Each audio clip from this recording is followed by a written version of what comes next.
আর আমার কথা মতো যদি তোমরা তাদেরকে মেরে ফেলো, কালিমার দাওয়াত আমি কার কাছে পৌঁছাবো? আল্লাহ নবী তাদের জন্য উল্টা দোয়া করলেন, ও আল্লাহ, তায়েফের লোকদেরকে আপনি হেদায়েত দান করে দেন। কোন আল্লাহু আকবার।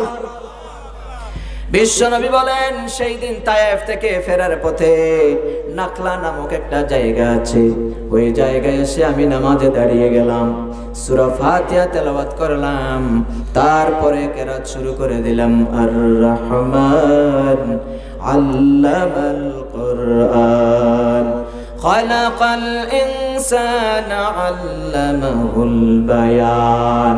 সূরা আর রহমান তেলাওয়াত শুরু করে দিলেন।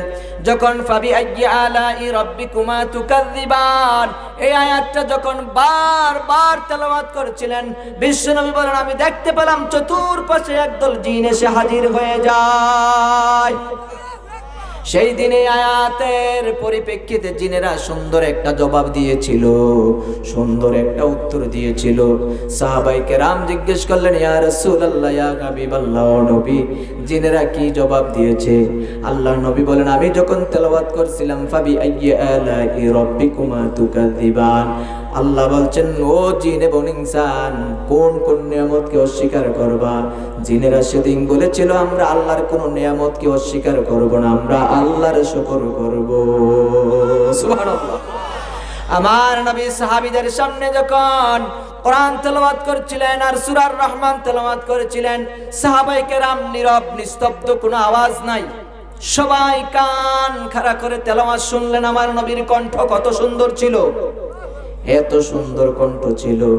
এই পৃথিবীতে যত নবী রাসূল আল্লাহ পাঠিয়েছেন আমার নবীর আগে, এর মধ্যে সবচাইতে সুন্দর কণ্ঠ ছিল হযরতে দাউদ আলাইহিস সালামের। দাউদ আলাইহিস সালামের কণ্ঠ ছিল এত সুন্দর। তার উপরে আল্লাহ নাজিলকৃত কিতাবের নাম হলো জাব্বুর শরীফ। জাব্বুর শব্দের অর্থ হলো ছড়া, কবিতা। এরকম 150টা ছড়া জাব্বুর শরীফে আল্লাহ নাজিল করলেন। আর এইগুলি যখন তার সুন্দর কণ্ঠ দিয়ে তেলাওয়াত করতেন, আকাশের উড়ন্ত পাখিরা এসে তার সামনে বসে আল্লাহর কালাম শুনতো। আল্লাহু আকবার। কিন্তু দাউদ আলাইহিস সালামের কণ্ঠ তো সুন্দর, আমার আপনার নবীর কণ্ঠ মুবারক কত সুন্দর।